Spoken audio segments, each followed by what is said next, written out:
Hi, Lindsay Taylor here, and we are going to grab our tea towel to do some knee fold progressions about 5 minutes long. I'm just going to talk you through the different ways that you can start to build up that strength and core control. And we're going to use this tea towel to give our lower back a little bit support. So it's almost like bringing the floor up to meet the back, and it can really help you discover where your neutral spine is. So we're going to come to the mat, and don't forget your tea towel.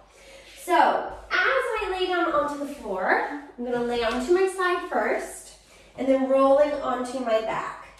So we want to have our curves in the right places. So you might have been to a class, I'm just tucking in my shirt while I talk, where they talk about lengthening the back and completely flattening the lower back into the floor. This is a great way to start to close and shorten those muscles that have maybe been overstretched from pregnancy or any kind of operation, maybe posture habits. But eventually we want to be able to keep our spine in a neutral position, which means there will be a little space at the lower back for most of us. All of us will have a different curve because we all have different body shapes and different curves of our spine. The female form tends to have a larger curve, but not always, whereas male forms tend to have a little bit more of a flat spine, but again, not always. So what you want to do is find your towel roll, and you're going to roll it to the size of your spine. So I've just rolled mine about like that, and then as I place it underneath, what I'm feeling for is, can I feel my sacrum? Can I feel the back of my rib cage? And can I feel the roll into my back? So it's going to give me awareness that if I lose this position and go too far forward, I've lost touching that towel.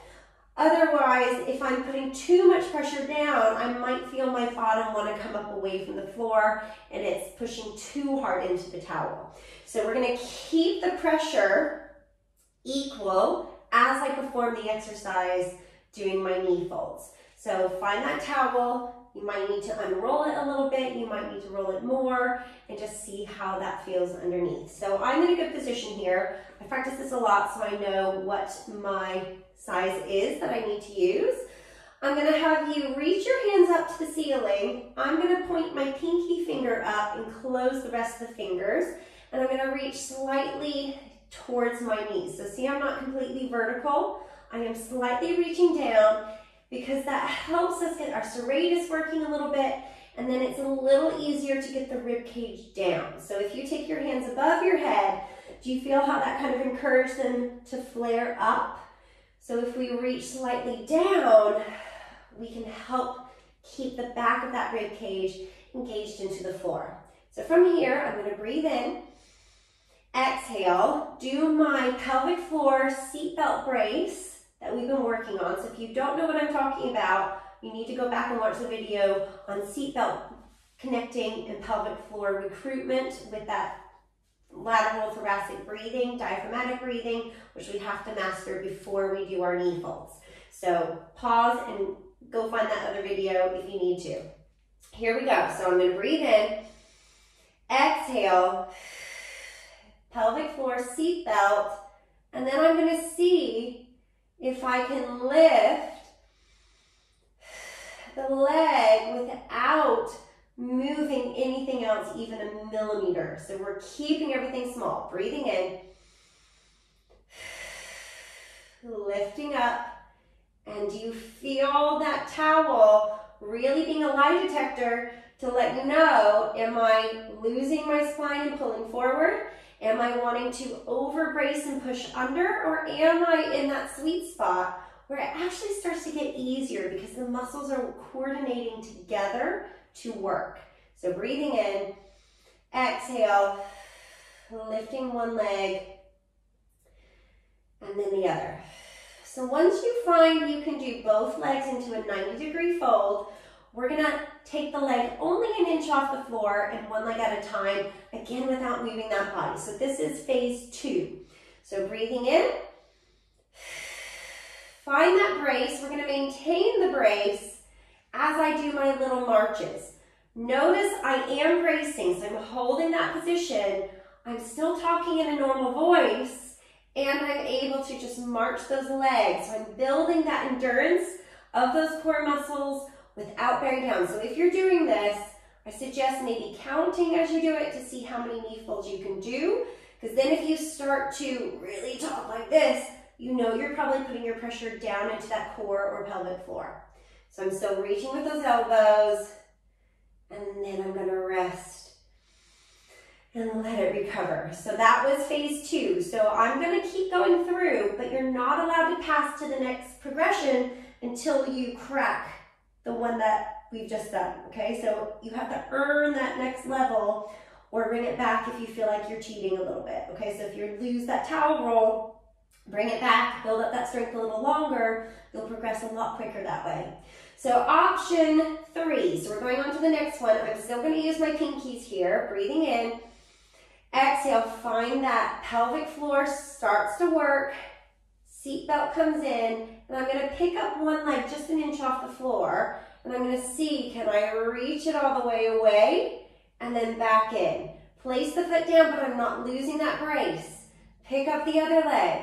As I take that away, am I able to stabilize my pelvis and my core, breathing in and out, but still maintaining a brace? So again, my voice shouldn't change.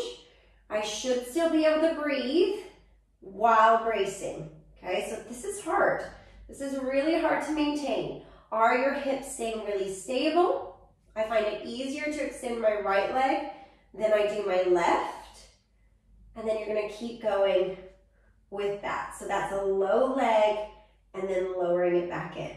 Okay, so we're going on. This is number 4. I'm gonna bring the leg up, breathing in, pick the other leg up. Lower the leg down. Breathing in, all the way up. This is much harder because I'm having to stabilize this leg and then not let the body move. So my lower core is having to work a lot harder. Notice I'm resting the foot down, energizing on the hard part. Exhale as you move. Then I'm going to switch to the other side, breathing in. Keep that core engaged. Doing this well, it's really hard. Keep going. Notice again, it's hard, but my voice isn't really changing. So I'm not putting pressure down, I'm keeping that towel roll, and you're just gonna do this until you feel like you're either wanting to bear down or you fatigue. Okay, so now we're gonna go on to the final one.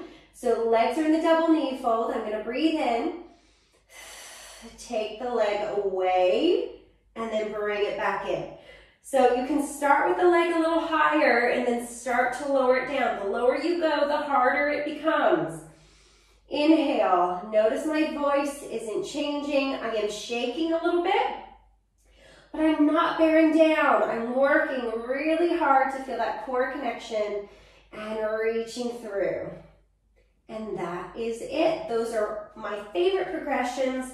But like I said, you cannot move to the next one until you master the one before. And it should feel not easy, but you should feel like you don't have to think too much about that control, that bracing while breathing, and you will get stronger and stronger if you don't go too fast. So this one's a little longer than my 5-minute set that I wanted to do, but it's because we progress through. So you're gonna pause me when you get to the one that works best for you, and then you move forward to the next one as soon as you've cracked it. So happy practicing, and let me know if you have any questions on this. Okay, bye.